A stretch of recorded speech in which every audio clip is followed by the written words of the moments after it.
Silent ಆಗಿರೋದು. ಒಬ್ಬರು ಇಲ್ಲ, ರೆಸ್ಪಾನ್ಸ್ ಇಲ್ಲ, ಏನಿಲ್ಲ. ಯಾವುದು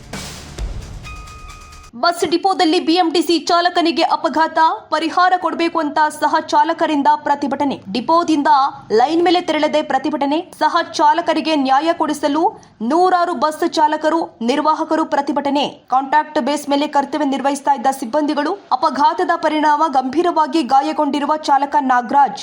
3 ದಿನಗಳಾದರೂ ತಲೆಕೆಡಿಸಿಕೊಳ್ಳದ ಕೆಆರ್ಪುರ ಡಿಪೋ 29 ಅಧಿಕಾರಿಗಳು. ಕಳೆದ ಸೋಮವಾರ 22ರ ರಾತ್ರಿ 12 ಗಂಟೆ ಸುಮಾರಿಗೆ ನಡೆದಿರುವಂತಹ ಘಟನೆ. ಅಪಘಾತವಾದಾಗ 6,000 ನೀಡಿ ಕೈ ತೊಳ್ಕೊಂಡಿದ್ದ ಅಧಿಕಾರಿಗಳು. ಕೆಆರ್ಪುರದ ಬಿಎಂಟಿಸಿ ಬಸ್ ಘಟಕ 29ರಲ್ಲಿ ನಡೆದಿರುವ ಘಟನೆ. ಟಾಟಾ ಚಾಲಕನಿಂದ ಜೆಬಿಎಂ ಬಸ್ ಡ್ರೈವರ್ಗೆ ಅಪಘಾತ.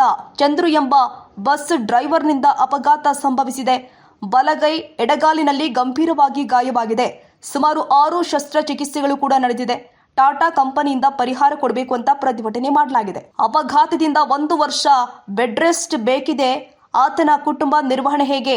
ಸೂಕ್ತ ಪರಿಹಾರ ಕೊಡದಿದ್ರೆ ಪ್ರತಿಭಟನೆ ನಿಲ್ಲಿಸುವುದಿಲ್ಲ ಎನ್ನುತ್ತಿದ್ದಾರೆ ಬಿಎಂಟಿಸಿ ಸಿಬ್ಬಂದಿಗಳು.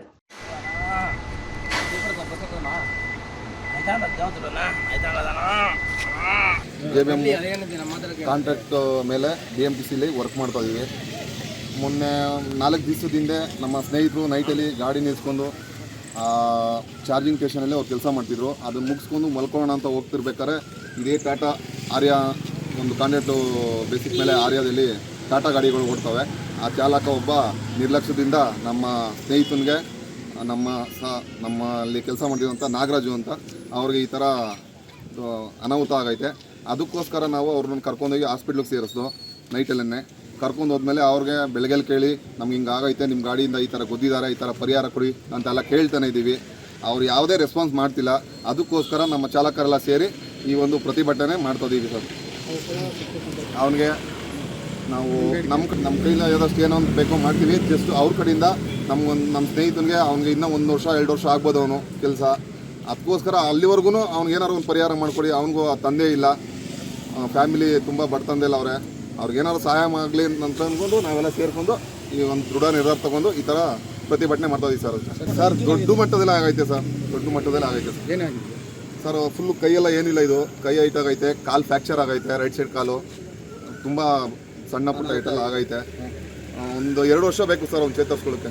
ಸರ್ ಡಿಪೋದಿಂದ ಏನಾದ್ರು ಬಂದಿದೆ? ಸರ್ ಡಿಪೋಯಿಂದ ಏನೂ ಬಂದಿಲ್ಲ. ಮತ್ತು ನಮ್ಮ ಜೆಬಿಎಮ್ಮಿಂದ 1 ಲಕ್ಷ ದುಡ್ಡು ಕೊಟ್ಟಿದ್ದಾರೆ.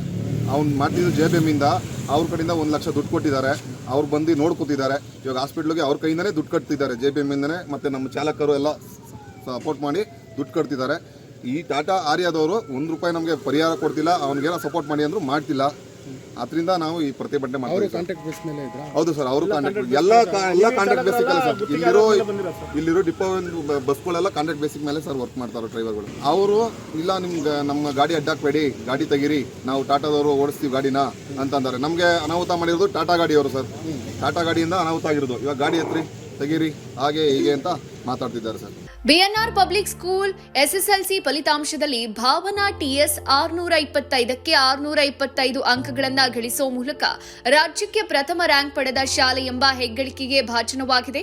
2026-27ನೇ ಶೈಕ್ಷಣಿಕ ಸಾಲಲ್ಲಿ ಮಾಂಟೆಸರಿಯಿಂದ 10ನೇ ತರಗತಿವರೆಗೆ ಪ್ರವೇಶಾತಿಗಳು ಪ್ರಾರಂಭ ಆಗಿದ್ದು ಕೆಲವು ಪ್ರವೇಶಾತಿಗಳು ಲಭ್ಯ ಇದೆ. ಪ್ರತಿಭಾನ್ವಿತ ಮಕ್ಕಳಿಗೆ ವಿದ್ಯಾರ್ಥಿ ವೇತನದ ಸೌಲಭ್ಯ ಇದೆ. ಒಮ್ಮೆ ಭೇಟಿ ನೀಡಿ. BNR public school, Babanna layout, Mallasandra, T Dasarahalli, Bengaluru.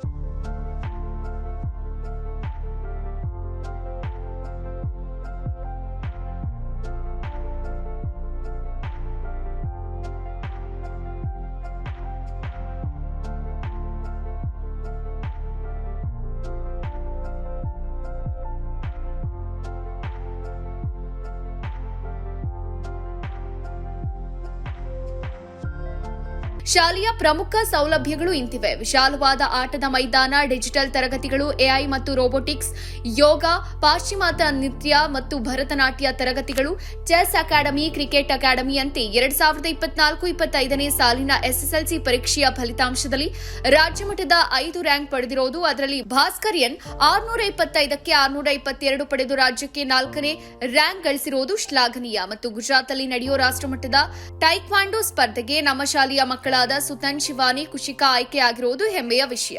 BNR ಶಾಲೆ ಗುಣಾತ್ಮಕ ಶಿಕ್ಷಣವನ್ನ ನೀಡುವಲ್ಲಿ ಯಶಸ್ವಿಯಾಗಿದೆ.